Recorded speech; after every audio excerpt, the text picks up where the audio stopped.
What's going on, guys? JayzTwoCents here, bringing you one of those classic commentaries, something I have not done in a while, and I have to admit I kind of miss the benefits of doing these. They have some perks like, for instance, I don't have to wear any pants. You gotta ask yourself, is Jay wearing pants right now? Well, I guess you'll never know. I could also be doing this video entirely naked, and I apologize for putting that mental image in your mind. It just had to be said. Now, what am I playing here? I'm playing some Battlefield 4 as the Engineer class. It is my favorite class. I have a bajillion service stars as an Engineer. And my favorite thing to do, as you can see right here, is to counter-snipe with my SMAW. These guys like to sit there in the restaurant shooting at the stairs and vice versa with their sniper rifles. Well, I like to just pull out my big O explosive and, well, as you can see, blow up their faces with my SMAW. So you're going to see a whole lot of that this game. And you're also going to see a whole lot of really shitty gameplay because, well, I suck.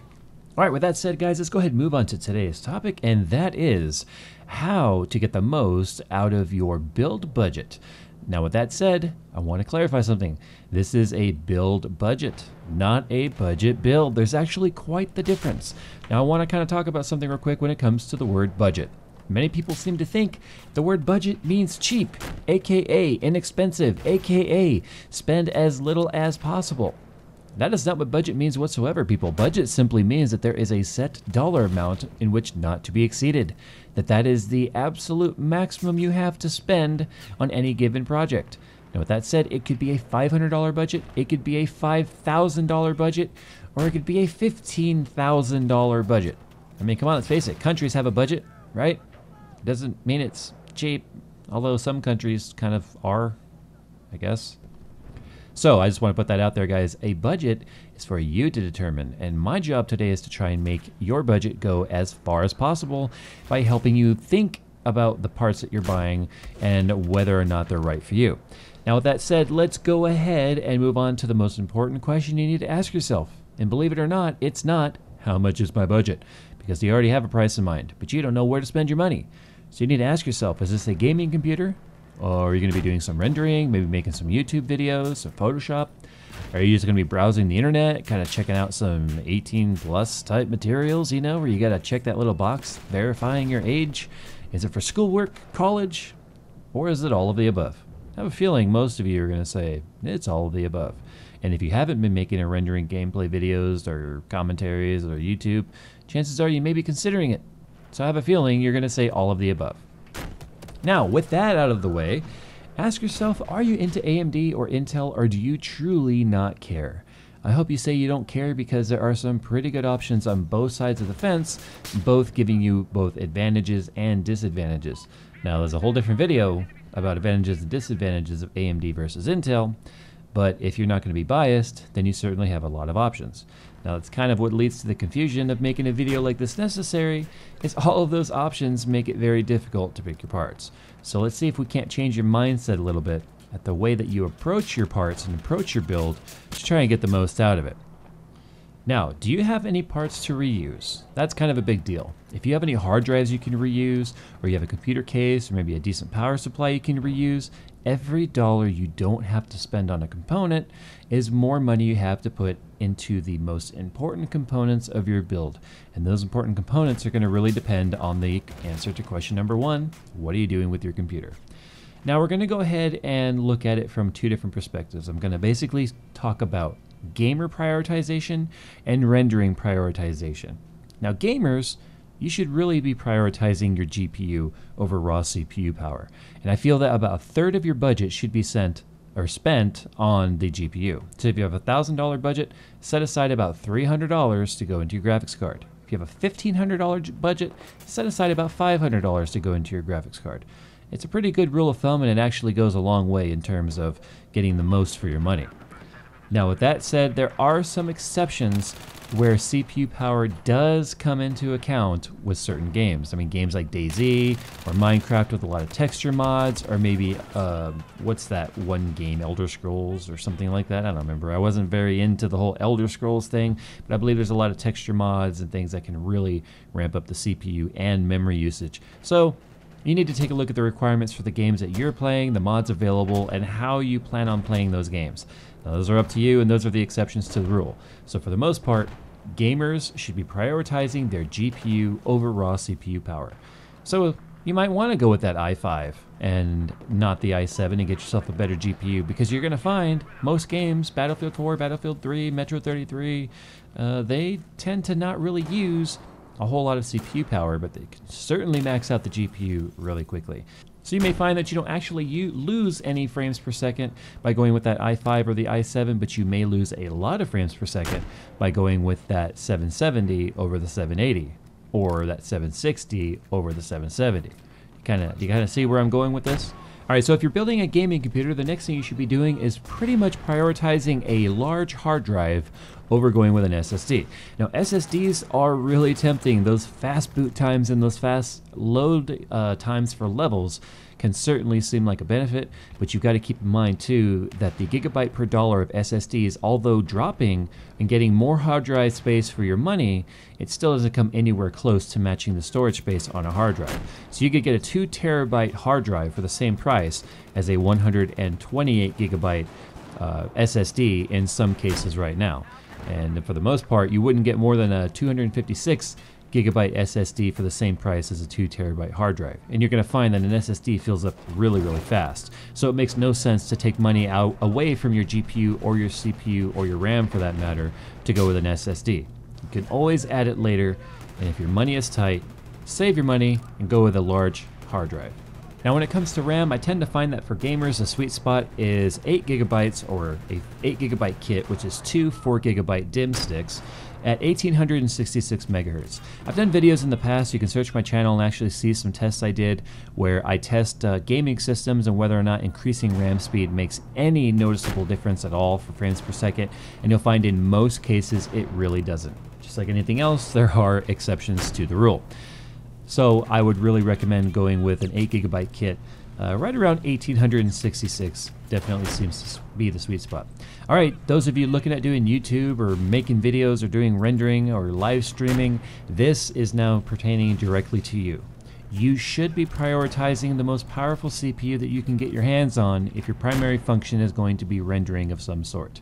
Reason for that is the GPU, although it's able to lend a hand when it comes to either live previews or rendering, it's not going to make a vast measurable difference at all when it comes to the overall efficiency and time that your computer spends performing the tasks of rendering. So get the biggest, most powerful CPU that you can possibly afford. Now, when it comes to RAM, RAM also plays a big part depending on the software that you're using. Most rendering software that are giving you live previews, like I'm watching right now while rendering this, are actually rendering to the RAM. It's called a RAM preview. And the more RAM you have, the faster RAM you have, it actually buffers out that RAM preview farther into the future, farther in the timeline, which gives you much smoother playback of the effects and the things that you're doing in your rendering timeline. So RAM is actually pretty important to a rendering PC. So if you're going to be doing rendering and gaming, you're going to have to find that sweet spot, that middle ground, and sometimes it may make sense to go with something like an AMD FX 8-core processor or even an Intel i5 and getting a decent mid-range GPU to go along with your build. Once again, it depends on your budget. If you've just got sky is the limit and all kinds of money to spend, I have a feeling you wouldn't really be watching this video anyway. So you're going to have to do the best you can to determine what it is you're going to be doing, the games you're going to be playing, the type of rendering and live streaming that you're going to be doing. Now with that said, I also agree for rendering that you want to get the biggest hard drives that you can and multiples of them if you can. The reason for that is you'll find that your media storage can fill up really, really fast. I can't even tell you how many times I've outgrown the storage of my computer, and I'm constantly having to get larger drives, archive files, and keep as much space open as I can. Now because of that very reason, I don't recommend an SSD for editing. I don't edit on my SSD. My SSD pretty much hosts some games, some of my editing software itself, but all of my files are stored on my 2 terabyte and my 1 gigabyte drive, or 1 gigabyte. Wow, that'd be a tiny little drive, wouldn't it? My 1 terabyte drive holds all of my media files. So SSDs would also wear out a lot faster if you were constantly doing read-writes to them when you're doing rendering, playback, and things like that. So you definitely are going to want to get the biggest hard drive you can. And once again, if buying an SSD takes away from something else in the build where you have to make a compromise, it doesn't make sense to make that compromise in my opinion. Okay, the last thing I want to talk about when it comes to getting the most out of your build budget is I know a lot of people, I can't even tell you how many times I'm asked whether or not somebody should wait and buy next gen this or next gen that, or should I wait till the 880 comes out instead of buying a 780 now. So we're going to talk today right now about the upgrade path, what to consider, and when to determine whether or not you should upgrade now or wait. Now, when it comes to the upgrade path, ask yourself, is the current socket that I'd be buying a CPU for, whether that be the AM3 Plus socket for AMD or the 1150 or 2011 socket for Intel, is there going to be an upgrade path? Has it been out for a while? Is there a chance that I'm going to build this PC and there's nowhere to go in the future if I want to make any incremental upgrades? Well, you know guys, chances are that's going to be a fact no matter what, where there's not going to be an incremental upgrade path. For instance, X99 is getting ready to come out. It's still a socket 2011. However, any previous CPU generation for socket 2011 will not work on X99, so it wouldn't have mattered anyway. For the most part, if you find that you're waiting to buy next gen stuff, you're going to find that you're always waiting. You're always going to have that fear of, oh my god, if I buy something now, something new is going to come out. Nah! You're going to have that latest and greatest mentality, which is going to freak you out. And chances are you're going to end up paying a premium for it and getting a very diminished return. Now, what do I mean by that?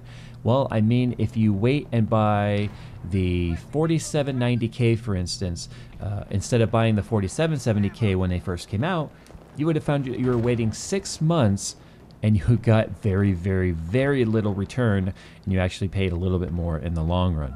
So it may not be worth it to wait. And with that said, sometimes it makes sense not even to buy the current gen anyway. Maybe going with the previous generation that's on sale would make the better cost-effective purchase, which allows you to have more money to put in other places of your build that makes sense. Like for instance, maybe you go with a 3770K if they're still on sale somewhere and get yourself a better GPU, and you would have never known the difference, especially if you were doing a purely gaming build. Now this pretty much takes us to our next topic, which is, should you wait for a sale or Black Friday or Christmas or something like that to build your computer? Well, obviously that depends on what time of the year you're considering buying your computer. I would say May is probably the worst month to build a computer. And the reason why I say that is, one, Computex is in June, and Computex is the CES of computer parts, if you will, where companies like Intel, Gigabyte, Asus, MSI, they all tend to unveil their latest and greatest at the world stage, which is Computex in Taipei. So I would not recommend building a computer in May, when June, right around the corner, is more than likely going to hold something new when it comes to the industry. Now, I also wouldn't recommend, if you're considering building a computer in June, waiting all the way till November for Black Friday or Cyber Monday. That just, unless you're in absolutely a position where you don't need it now, you're in no rush, and you just want to build something now, then maybe it makes sense to wait, because Black Friday and Cyber Monday yield some pretty amazing results in sales when it comes to waiting and buying online, getting the most for your money. But once again, that really pertains to the person who has very little money to spare and really has to make things go as far as they can. Now I want to direct your attention to the gameplay here. If you just happen to be listening, this is the start of a pretty epic takeover. The bridge above us is being held down by snipers, which is just locked down the map. So myself and this support class in front of me, we go up to take the bridge. He dies right away, and I make some pretty epic advancements up here. So I'm going to go ahead and just let you enjoy the gameplay here with some epic music.